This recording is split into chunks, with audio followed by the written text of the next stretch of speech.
संभल में हुए पथराव और फायरिंग के बाद यह सियासी बयानबाजी जारी है। राहुल गांधी, प्रियंका गांधी ने संभल की घटना पर सरकार को दोषी ठहराया। वहीं अखिलेश यादव का कहना है कि बीजेपी ने सोची समझी रणनीति के तहत यह बवाल किया ताकि कोई उपचुनाव में हुई धांधली पर बात न कर सके। वहीं भाजपा ने करारा प्रहार करते हुए कहा कि दंगा करने वालों पर सख्त एक्शन होगा और कानून के हिसाब से कार्रवाई होगी।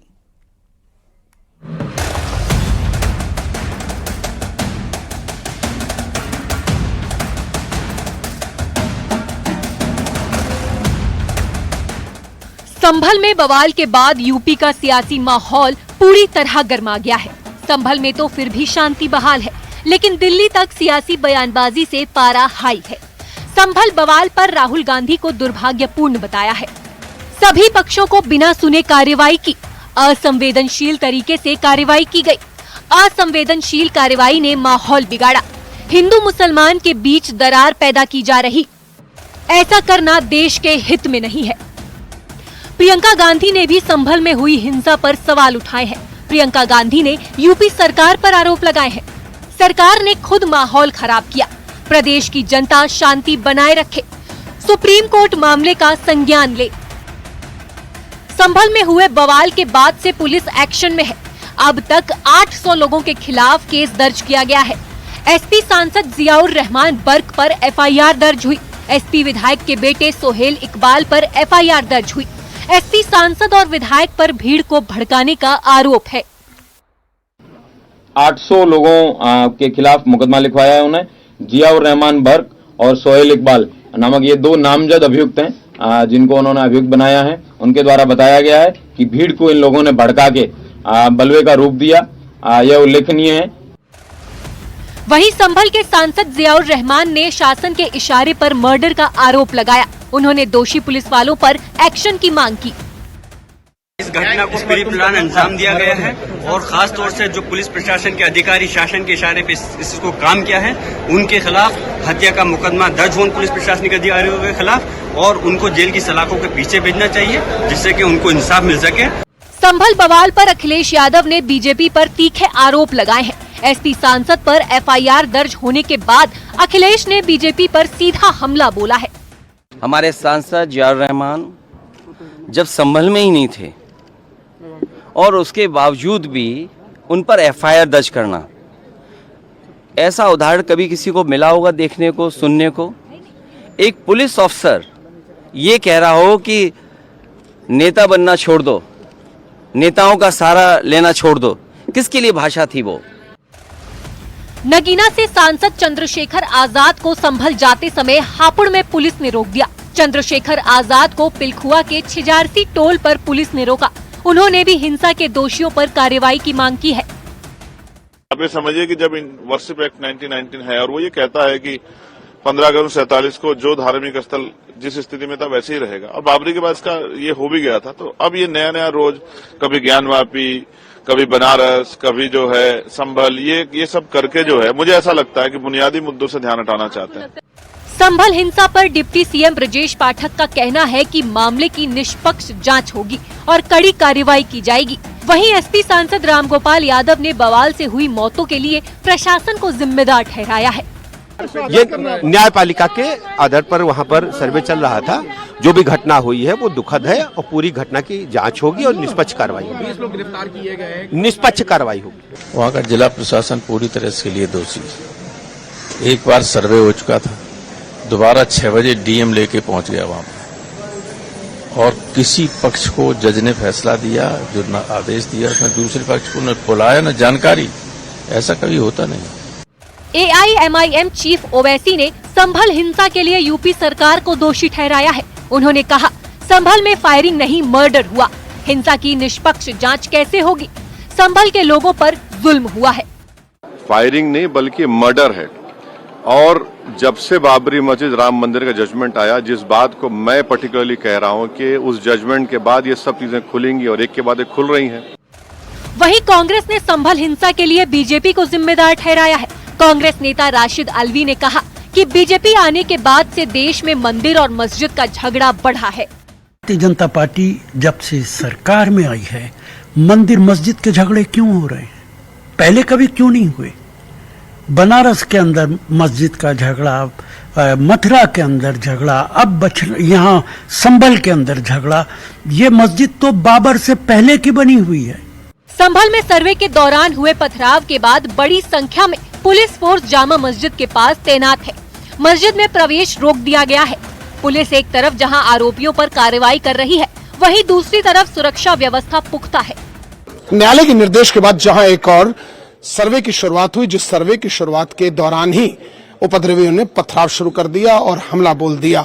उसी स्पॉट पर इस वक्त न्यूज 18 टीम ग्राउंड जीरो पर, जहां कल जिस क्षेत्र में पथराव हुआ, देखिए मैं ठीक सामने अपने कैमरामैन से कहूंगा, पहले तो इस गली का दृश्य दिखा, और ये देखिए यहाँ बोर्ड लगा है शाही जामा मस्जिद संभल। यही वो जगह है जहां से एरो बना है। ठीक सामने देखिए मस्जिद का रास्ता जाता है, और जहां सर्वे होने की टीम पहुंची थी, जहां से फिर पथराव हुआ दाएं बाएं तब जगह, उसके बाद से रास्ते को पूरी तरीके से बंद कर लिया गया। पुलिस के ऑफिसर्स जवान यहाँ मुस्तैद है। अगर आरएफ की बात की जाए, देखिए ये भी जवान यहाँ मुस्तैद है, अपनी ड्यूटीज पर हैं। इनका पूरी राउंड द क्लॉक कल से ड्यूटी चल रही। पुलिस जहां एक और अपनी उन लोगों जिन्होंने यहाँ उपद्रव फैलाया उनके खिलाफ कार्रवाई कर रही, तो वहीं सुरक्षा व्यवस्था बनी रहे उसके लिए भी तमाम टीम्स लगाई गई। जर्नलिस्ट रवि गुप्ता के साथ अमित गंजू, न्यूज 18 संभल।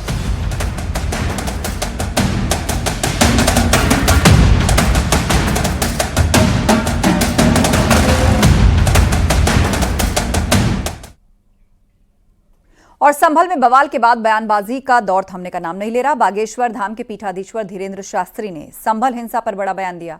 उन्होंने कहा, अभी 20% है तो पत्थरबाजी कर रहे हैं, जब 50% हो जाएंगे तो हमारी बहू बेटियों को उठाकर ले जाएंगे।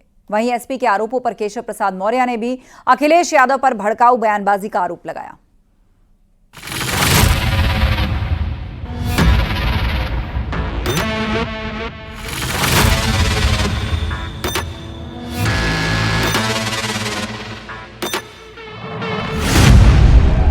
संभल में पुलिस प्रशासन अलर्ट मोड पर है।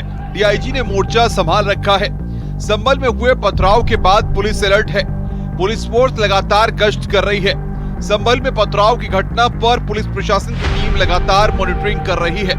मामले में जांच की जा रही है। सबूतों के आधार पर कार्रवाई होगी। वहीं संभल हिंसा पर उन्नाव से बीजेपी सांसद साक्षी महाराज का बड़ा बयान सामने आया है। उन्होंने कहा है कि पुलिस पत्थर लेकर नहीं गई थी, ये सुनियोजित साजिश थी। पत्थर से नहीं, संविधान से देश चलेगा। वहाँ पत्थरबाजी हुई, पुलिस पत्थर लेकर के नहीं आई थी, पुलिस ये रोड़े लेकर के नहीं आई थी। पूरी संभल की सड़कें रोडों से पत्थरों से भरी पड़ी हैं। तो ये एक षड्यंत्र था, पूर्व से सुनियोजित था, उसी का परिणाम है और ये दुर्भाग्यपूर्ण है। इसकी हम निंदा करते हैं और योगी जी से प्रार्थना करते हैं कि इसमें कड़ी से कड़ी कार्रवाई करें, ताकि फिर कोई इस प्रकार की हिमाकत न कर सके। संभल में हुई हिंसा के बाद हर तरह के बयान सामने आ रहे हैं। बागेश्वर धाम के धीरेन्द्र शास्त्री हिंदू सनातन एकता पद यात्रा पर हैं। उनकी यात्रा का 5वां दिन है। बागेश्वर धाम के पीठाधीश धीरेन्द्र शास्त्री ने संभल हिंसा पर कहा कि अभी 20% है तो पत्थरबाजी कर रहे हैं, जब 50% हो जाएंगे तो हमारी बहू बेटियों को उठा कर ले जाएंगे। अनैतिक हुआ है, अत्याचार हुआ है, कानून को, संविधान को हाथ में नहीं लेना चाहिए। अभी तो हमारी एकता पर फोकस है। यही तो हम हिंदुओं को बताना चाहते हैं कि 20% में वो पत्थरबाजी कर रहे हैं, 50 हो जाएंगे तुम्हारे घरों की बेटियों को उठा ले जाएंगे। संभल हिंसा पर सपा सांसद उत्कर्ष वर्मा ने निष्पक्ष जांच की मांग की है और सरकार पर हमला बोला। उसकी निष्पक्ष जांच होनी चाहिए और उसकी जो दोषी कार्रवाई होनी चाहिए, वरना निर्देशों को गलत नहीं फंसा। लेकिन बीजेपी कह रही है कि सपा ने जो चुनाव में हार पाई है वो पचा नहीं पा रही, इसकी वजह से ये घटना हुई। इसके साजिश पीछे सपा वो झूठ बोल रहा है।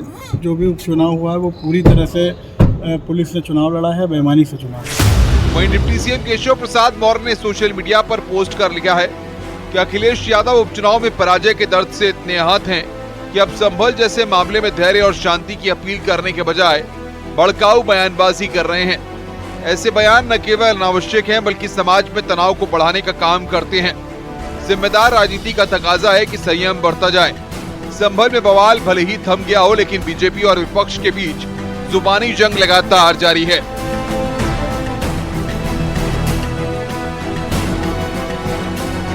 न्यूज 18 के लिए ब्यूरो रिपोर्ट।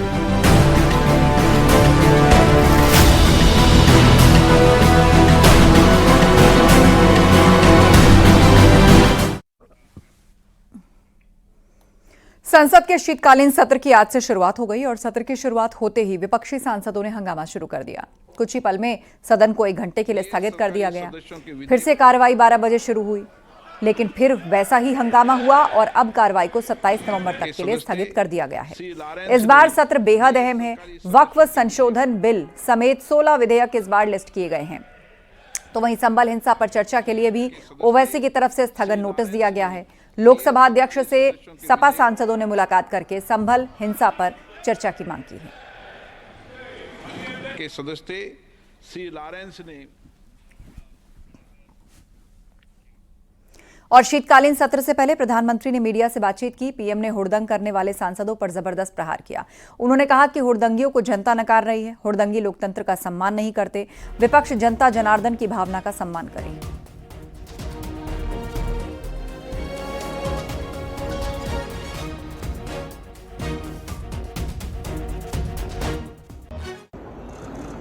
दुर्भाग्य से कुछ लोगों ने अपने राजनीतिक स्वार्थ के लिए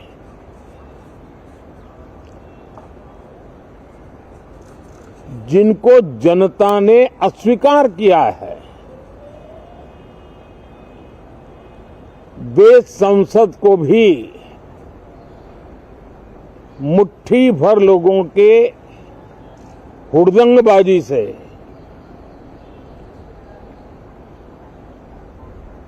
कंट्रोल करने का लगातार प्रयास कर रहे हैं।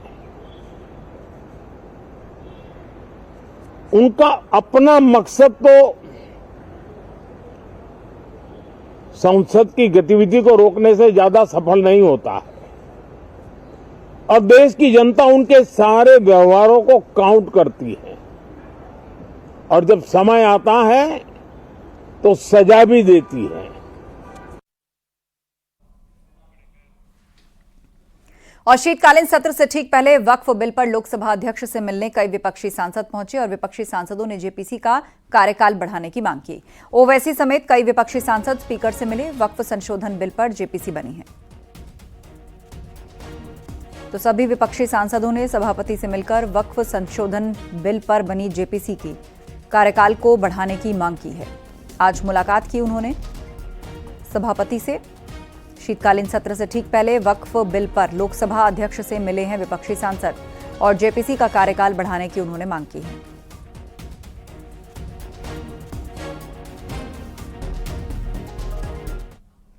महाराष्ट्र में महायुति की ऐतिहासिक जीत के बाद एक बार फिर मुंबई में बटेंगे तो कटेंगे के पोस्टर लगे। इन पोस्टर्स में यूपी के सीएम योगी आदित्यनाथ को महाराष्ट्र में जीत का हीरो बताया गया। दरअसल जिन सीटों पर मुख्यमंत्री योगी आदित्यनाथ ने चुनाव प्रचार किया उसमें 95% सीटें भाजपा जीत गई। तो ऐसे में बटेंगे तो कटेंगे, एक है तो सेफ है के पोस्टर्स महाराष्ट्र में लगाए गए।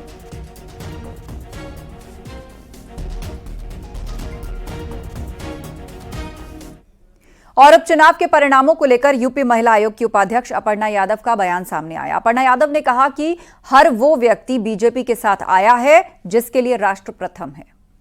मैंने देखिए हमेशा ये कहा है और उपचुनावों में भी मैंने ये लगातार अपने दौरों पर यही बात कही कि भारतीय जनता पार्टी राष्ट्र की पार्टी है और जो राष्ट्र के चिंतन के साथ है, राष्ट्रीयता के साथ है, जो भारत की एकात्मा के साथ है, वह भारतीय जनता पार्टी को वोट करेगा और हुआ भी वही। तो इसमें किसी की भी मैं समझती हूँ कि जो व्यक्ति राष्ट्र के प्रति अपने जो है अच्छा विचार रखता होगा, देश को आगे बढ़ाना चाहता होगा, वो आदरणीय प्रधानमंत्री जी के साथ है। जिस